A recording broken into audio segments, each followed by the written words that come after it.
A gente vai falar hoje, eu quero falar um pouquinho com vocês sobre a metodologia por trás do conteúdo para as redes sociais. A importância disso, como é que a gente constrói esse tipo de conteúdo. Para quem ainda não me conhece, eu vi algumas carinhas conhecidas, gente com quem eu trabalhei aqui na casa, alunos nossos, mas para quem ainda não me conhece, meu nome é Fabiana Vitorino, eu sou jornalista, consultora e professora de marketing político, atuo há mais ou menos uns 15 anos com comunicação política, em mandatos, em campanhas eleitorais, coordenando campanhas eleitorais, prestando consultoria para comunicação de mandatos. Sou professora de redação e marketing político, sou coautora de um livro junto com a professora Natália Mendonça e com o professor Marcelo Vitorino, para a vereança, e várias outras coisas aí mais. E hoje eu vim compartilhar um pouquinho do meu conhecimento com vocês e da minha experiência. O que eu acho que é importante a gente começar a falar quando a gente vai falar sobre comunicação de mandato? A primeira coisa que a gente tem que ter em mente é qual que é o objetivo da comunicação do mandato? O que eu quero com a comunicação do mandato? O nosso principal objetivo ao fazer a comunicação de mandato, ao planejar a comunicação de mandato, é a reputação. É construir e consolidar a reputação do político. Além disso, a gente vai ter outras coisas, que é conectar o cidadão ao mandato, agregar públicos de interesse, então, ir além daqueles públicos que ele já tem, a base que ele já tem, expandir isso, construir e consolidar a reputação e expandir o alcance e o reconhecimento das ações. Porque não adianta nada o parlamentar ser super atuante e a população não ter a percepção desse trabalho. No que isso acarreta?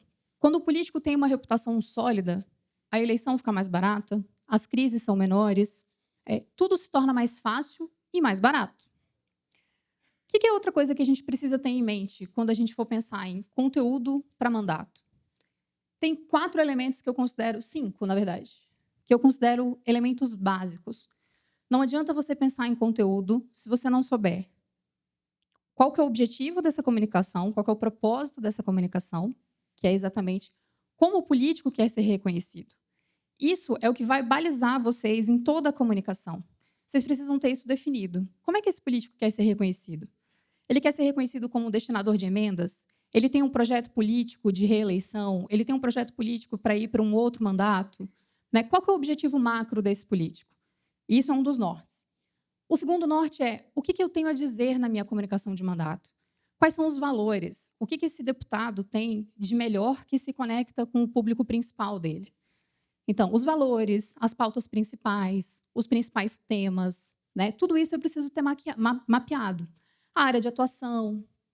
O terceiro ponto, que eu considero um dos mais importantes, é público. Para quem eu estou falando? A comunicação de mandato é como uma carta. Não adianta eu escrever se eu não souber quem vai receber.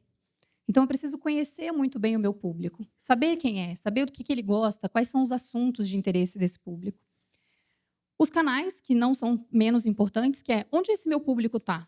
Esse meu público está num bairro? Esse meu público está no Facebook? Está no Instagram? Onde está esse público? Em que espaço que eu vou conseguir conversar com essas pessoas? E, por fim, o tempo. Quanto tempo eu tenho para comunicar isso? Qual que é o melhor momento para comunicar isso? Eu vou comunicar todas as minhas pautas de uma vez só? Não, eu vou fazer um planejamento e eu vou separar isso em momentos. E aí a gente vai para frente um pouquinho. Se a professora Natália até falou um pouco sobre isso, se normalizou um pouco resumir a comunicação de mandato às redes sociais. Só que, gente, a comunicação de mandato ela é um universo infinitamente maior. A gente tem site, a gente tem YouTube, a gente tem imprensa, a gente tem material impresso, tem o discurso do político, que é muito importante. Você saber preparar um político para falar numa reunião, para falar com uma liderança, isso tem um valor muito importante. Preparar o político para falar com a imprensa, para dar uma boa entrevista. Enfim, o WhatsApp, e-mail, a presença em eventos, a mobilização. Então, assim, só para que vocês se lembrem disso e da importância que isso tem quando forem fazer o planejamento de comunicação. O professor Vitorino vai falar um pouco mais sobre planejamento de comunicação, mas tenham isso em mente. Apesar da gente ser, na maioria das vezes, equipe, é importante vocês olharem para essas outras coisas também. Mas hoje a gente vai falar especificamente de rede social, porque eu sei que é a maior dor e é onde vocês são mais cobrados. E aí eu quero compartilhar com vocês um pouquinho da minha história e vocês vão entender por quê. Quando eu brinquei, quando eu comecei, onde é o Instagram hoje, era um campinho de futebol. Porque, de fato, eu comecei no jornalismo. Quem aqui é jornalista? Levanta a mão, por favor. A maioria, uma boa parte. Provavelmente vocês devem ter passado pelo mesmo processo que eu passei. Começaram como jornalistas, atuando como assessores de imprensa, e aí a comunicação foi mudando e vocês se viram tendo que fazer as redes sociais do político, a comunicação como um todo do político. E esse processo de transição, ele às vezes é muito difícil. Por quê? Como jornalistas, o que a gente aprendeu? A informar. A gente aprendeu a passar a informação sem juízo de valor. Eu não preciso convencer alguém quando eu estou atuando como jornalista. Eu preciso só informar, passar a informação. E o marketing? O que é o marketing? A professora Natália falou um pouco sobre isso. O marketing é o oposto disso. O marketing é formar juízo de valor na cabeça do cidadão, formar juízo de valor na cabeça do eleitor. Então, essa transição do jornalismo para o marketing, vamos dizer assim, é uma coisa que é um desafio que muitos de nós ainda vivenciamos aqui na Câmara. Eu comecei a atuar com o Regufe lá em 2011, 2015, quando a internet ainda nem era esse boom que é hoje, quando o Instagram nem era tudo isso. E aí eu fui estudar, eu vi o movimento das redes sociais, eu vi o movimento do marketing digital voltado para a política, e eu comecei a ir atrás de estudar, de me informar, e foi o que eu fui buscando. Busquei tanto que acabei casando com a maior referência do marketing político. Então, pessoal, eu quero trazer um pouquinho dessa experiência, de como foi desafiador para mim e quais foram os instrumentos, a metodologia que eu aprendi para transformar aquilo que eu sabia fazer muito bem, que é o conteúdo, vamos dizer, de um release. Essa aqui era a minha vida antes. Era fazer release, era fazer comunicação com a imprensa. E isso aqui, a maioria de nós tira de letra. Mas por que a gente faz isso? Porque a gente passou 4 anos, a maioria de nós, 4 anos numa faculdade, aprendendo a sistematização de um release. Se hoje você pegar o ChatGPT e colocar no ChatGPT um prompt falando da estrutura de um release e 10 informações para ele, ele faz. Porque isso tem uma metodologia, isso tem uma ciência por trás. E a gente aprendeu essa ciência. Você tem lá o título, o subtítulo, o sutiã, as perguntas que tem que ter no primeiro parágrafo, o quê, quando, onde, como, por quê. Isso é metodologia. Então, a gente sabe como é que faz um release. A gente faz isso com o pé nas costas na maioria das vezes. Eu trouxe aí o release como exemplo, vocês vão entender depois como essa apresentação vai ser entregue para quem se inscreveu. Eu deixei o texto na íntegra para poder fazer sentido para vocês, porque a gente vai desdobrar esse conteúdo. Então, essa aqui era a vida mais tranquila. Estrutura de release, a gente sabia muito bem como fazer. Mas e as redes sociais? Como é que é a sistematização? Existe uma sistematização de conteúdo para as redes sociais? Quando eu comecei, não tinha nenhum curso sobre isso. Eu precisei sair do jornalismo e me virar para entender como é que eu precisava transformar a comunicação dura, que muitas vezes vem da informação da destinação de uma emenda, de uma agenda do deputado com um prefeito, de uma visita de uma liderança, em um conteúdo que seja interessante para o público que a gente quer. E aí, hoje, eu trago para vocês. Existe uma metodologia. Ela é única? Não. Existem várias formas de fazer. O que eu vou trazer para vocês hoje é uma das metodologias possíveis. É a sistematização de um conteúdo. E por que isso é importante? Isso vai facilitar a vida de vocês. A vida da gente, quando a gente está assessorando um político, ela é muito corrida. Vocês não têm tempo para nada. Vocês têm que gravar, editar, tirar foto, escrever discurso, publicar, tudo isso. Então, quando você consegue sistematizar, ter uma metodologia de produção de conteúdo, você consegue fazer isso de forma mais rápida e você consegue ensinar alguém a fazer esse conteúdo junto com você. Então, vamos lá. Essa metodologia, só para vocês saberem, ela foi desenvolvida pelo professor Marcelo Vitorino. E por que ela foi pensada? Ela é uma metodologia específica para as redes sociais. Vocês navegam nas redes sociais. A Natália deu o exemplo aqui agora de que assim, ninguém acorda querendo saber da vida do político. As pessoas entram nas redes sociais para quê? Para se distrair, para se entreter, para passar tempo. E a gente não está disputando com os políticos. A gente está disputando a atenção das pessoas com todo o resto na vida delas, que é muito mais interessante. O cachorrinho é mais interessante, o meme é mais interessante, a receita de bolo é mais interessante, a jogada do futebol, todas essas coisas são mais interessantes para a maioria das pessoas do que o que a gente tem a dizer sobre o político ou sobre a política. Daí veio essa estrutura, que é problema, abrangência, solução e como. Eu vou explicar cada uma delas para vocês. Mas antes, eu vou explicar ela com um exemplo. Sabe aquele release que eu trouxe lá, que eu deixei para vocês? Eu trouxe aqui para vocês, resumido, o que é o contexto desse release. Que é um contexto que vocês vivem no dia a dia de vocês. Acho que uma das maiores dores e um dos maiores desafios, e a coisa mais frequente que vocês fazem, é fazer comunicação de destinação de emenda, certo? Então, vamos lá. Então, aqui eu trouxe é tudo hipotético, tá, gente? Eu preferi trazer um caso hipotético para a gente evitar maiores problemas. Então, um deputado federal, Gil Costa, destinou 30 milhões para emenda para uma pavimentação de uma estrada.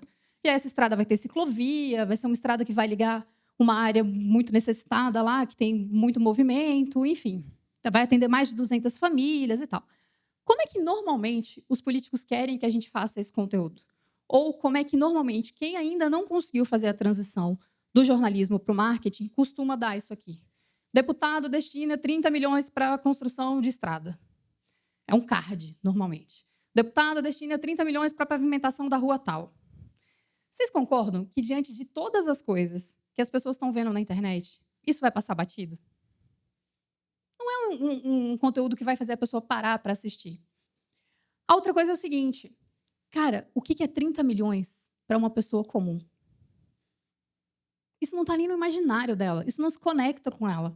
A primeira coisa que, na maioria das vezes, ela vai pensar é, pô, está roubando, está desviando dinheiro. Porque elas não entendem o que é uma emenda. Então, já fica uma dica também de um conteúdo bacana para vocês fazerem. Explicar o que é uma destinação de emenda. E não com uma linguagem, vamos dizer assim, legislativa, mas uma linguagem que a população entenda. Então, explicar que o município tal não tem o recurso para todas as coisas que o prefeito quer fazer, e que falta recurso, e que por isso a emenda vai para destinar esse recurso para resolver um problema X das pessoas. Né? Então, a gente vai ver mais exemplos. Então, fiquem com esse exemplo aqui na cabeça, que a gente vai desdobrar ele na estrutura da sistematização, problema, abrangência, solução e como. Quando a gente fala de problema, o que vocês têm que ter em mente? Primeira coisa, quando vocês forem pensar em qualquer conteúdo, é no que isso afeta a vida do público desse parlamentar. No que isso interessa, qual que é a dor dessa pessoa que essa ação vai resolver.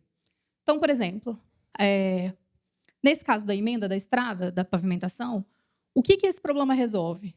É uma estrada de terra, que as pessoas têm problema para trafegar, ou é lama, ou é poeira, tem risco de acidente, o atendimento médico não chega porque a ambulância não consegue passar, as pessoas chegam sujas no trabalho, as crianças têm dificuldade para ir para a escola porque o ônibus quebra por conta da estrada.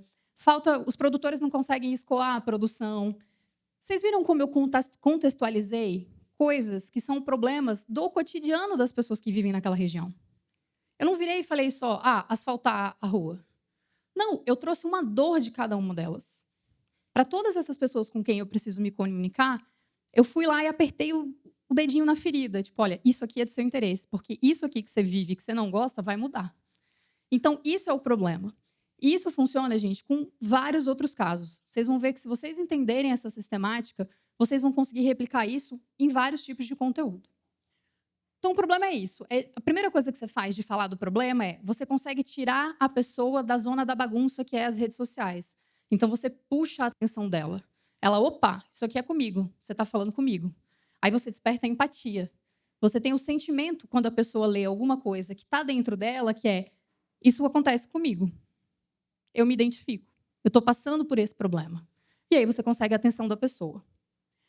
O que é a abrangência? A abrangência tem a ver com quem está envolvido nesse problema. Quem são as pessoas que vão ser afetadas ou pelo problema ou pelo benefício que a minha solução vai trazer. Então, a abrangência é isso, ela serve para dar dimensão. Quais são as pessoas que estão envolvidas, quem que faz parte, quem que está sendo atingido. Isso mostra que não é um caso isolado, então que você não está fazendo isso para uma parcela pequena, né? Que você tem uma pessoa, um grupo representativo que você está ali atuando. Né? Você pode usar para contar histórias que aconteceram com pessoas, para dar veracidade para isso, para trazer exemplo de abrangência. Né? E a abrangência ela pode ser tanto de uma região, então os moradores de um determinado município, pode ser de uma categoria, então os enfermeiros, os médicos, ou de uma ideologia. As pessoas de esquerda, as pessoas de direita, enfim. E aí ali eu trouxe o exemplo, dentro do nosso contexto, que qual que é a abrangência desse contexto que eu trouxe para vocês? São os alunos prejudicados no transporte escolar, os produtores rurais que não conseguem escoar a produção, as donas de casa que não aguentam mais, ou é poeira ou é lama, os trabalhadores que têm dificuldade para chegar até esses lugares, ou que moram nesses lugares e chegam até os seus trabalhos com o pé sujo, com a roupa suja. E aí a gente vem para a solução. O que é a solução? A solução é a expectativa de futuro. É o que eu vou trazer para resolver aquele problema que eu trouxe. Então, eu preciso dar uma ideia de melhoria. E tem que ser uma coisa que seja minimamente crível. Então, por exemplo, e aqui você também pode usar a solução para trazer a pessoa para a parte da solução. Por exemplo, se ela não fizer tal coisa, a gente não vai conseguir asfaltar. Se você não participar do abaixo-assinado, isso não vai funcionar. Se você não compartilhar essa mensagem, a gente não vai conseguir se mobilizar para que o projeto seja aprovado. São alguns exemplos de trazer as pessoas para perto para que elas entendam e se conectem com o mandato. Aqui o objetivo, quando você traz a solução, é vender a ideia. É fazer o cidadão, é fazer o público que você está direcionando comprar essa ideia.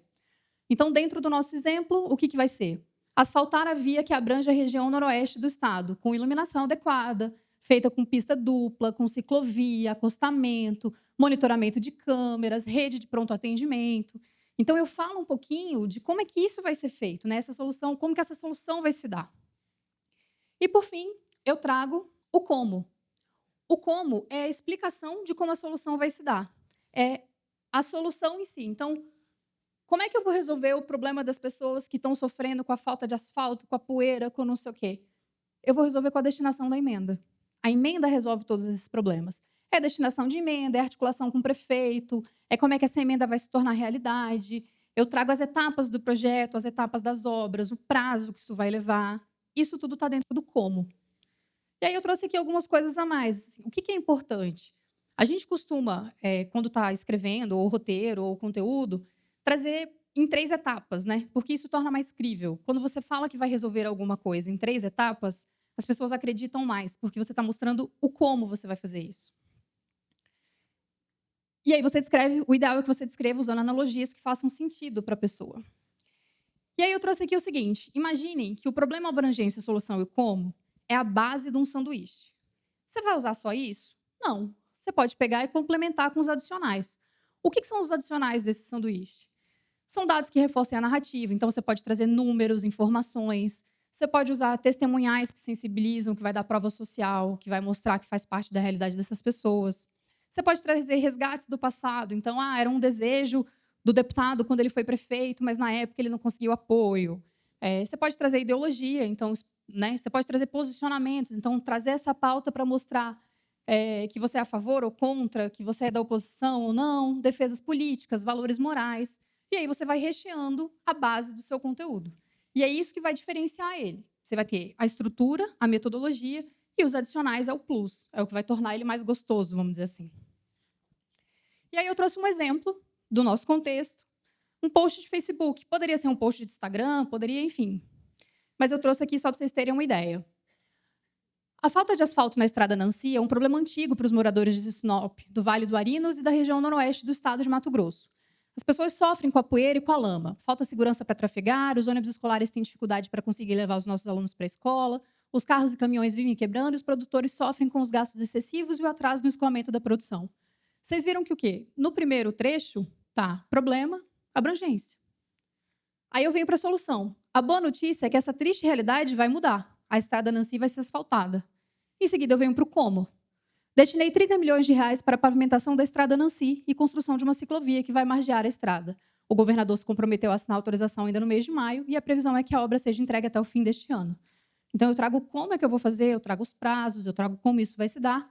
E eu trago também um CTA, que é leia o artigo, que aqui eu direcionei por um possível artigo no site do Político. Leia o artigo e fique sabendo dos detalhes para a realização desse sonho. Compartilhe essa novidade com os amigos e me conte aqui nos comentários que essa notícia muda a sua vida. É um conteúdo simples, mas é um conteúdo que super se conecta com a realidade das pessoas. Aí eu trouxe outros exemplos, trouxe um exemplo de carrossel também. Essa apresentação vai ficar com vocês, mas eu vou seguir porque tem outras coisas que eu quero falar aqui. O que é mais importante quando vocês forem pensar em conteúdo? Focar no benefício para o cidadão. Traduzam para o cidadão o que é mais importante.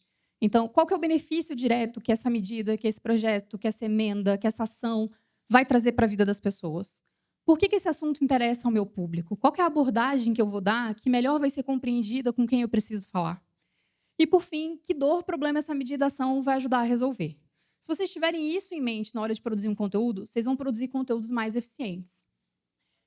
E aí eu trouxe aqui um exemplo. É um exemplo relativamente simples, é um carrossel, é do delegado Matheus Laiola. Se eu não me engano, quem ajuda, quem faz consultoria para esse político é o Andreoni. Trabalhou com a gente, foi nosso aluno também. Quem abandonar vai perder a CNH. É um projeto de lei que propõe mudar o Código de Trânsito para quem abandonar ser multado e perder a carteira, se eu não me engano. Você vê que é um conteúdo relativamente simples. É uma foto com texto. Só que ela traz a estrutura da abrangência, do problema, abrangência e solução e como. E isso faz com que essa publicação tenha 255 mil likes, 13 mil comentários, 179 mil compartilhamentos e 15 mil salvamentos. Sem contar a quantidade de visualizações, 18 milhões de visualizações. É difícil fazer esse conteúdo? Nem tanto. Tudo bem que de vez em quando o designer tá punk de achar. Mas dá para fazer. Com inteligência artificial, você também já consegue fazer algumas imagens parecidas. Mas o que eu quero trazer para vocês aqui é isso. Que, sistematizando, dá para fazer bons conteúdos. E que dá para chegar na base sem necessariamente querer viralizar. E aí até trouxe uma brincadeira, né? Aqui jaz o político que só falava de si. O que vocês precisam entender e, às vezes, conversar com o político de vocês? A viralização pela viralização, ela não tem valor. Ela não constrói reputação. Porque você pode viralizar com um público que não vai ser o seu. E a maior parte dos conteúdos que viraliza dificilmente constrói reputação. Quando um conteúdo viraliza e constrói reputação, ele tem uma característica principal, que é a abrangência. Se vocês forem pegar, por exemplo, o exemplo do Nicolas, no primeiro vídeo que ele gravou sobre o Pix, a taxação do Pix, ele tinha exatamente essa estrutura que eu mostrei para vocês. E por que ele viralizou tanto? Porque ele falava com a dor da maioria da população brasileira. Então, quanto maior for a abrangência de vocês, mais chances vocês têm de viralizar. Mas a gente precisa viralizar sempre? Não, a gente precisa se conectar com a nossa base.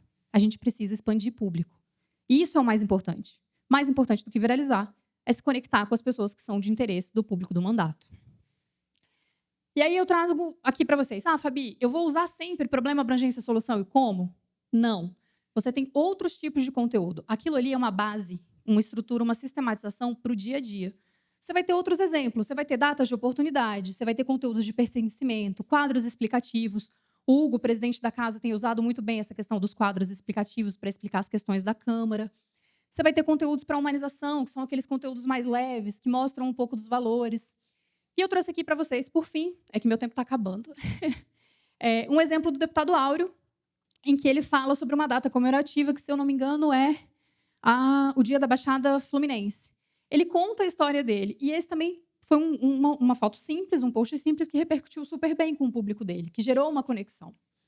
Então, já estou me encaminhando para o final. A gente tem muito conteúdo, muitos artigos sobre comunicação e marketing político no blog, no Marketing Político Hoje. marketingpoliticohoje.com.br. Lá vocês vão encontrar outros artigos meus sobre conteúdo, sobre estratégia de conteúdo para mandato e várias outras coisas também do professor Vitorino e da professora Natália Mendonça. E, por fim, dá para fazer conteúdo sem sistematizar? Dá, só que vocês vão ter muito mais trabalho. E se vocês sistematizarem e planejarem, vocês saem do caos. Vocês conseguem minimamente ter um pouquinho de vida. Com o planejamento, vocês vão poder respirar, vai dar tempo de comer. Para quem fuma, vai dar tempo de fumar um cigarrinho. Vai ajudar vocês. Então, eu recomendo que testem essa ferramenta. Isso é uma ferramenta que a gente já usa há bastante tempo. Eu comecei usando isso quando eu migrei para o marketing e a gente usa isso até hoje, nas nossas campanhas, nos nossos clientes que são da consultoria. E é isso, pessoal. Eu espero que vocês tenham gostado, que eu tenha ajudado, contribuído um pouquinho com vocês, com a minha experiência. Obrigada e até a próxima.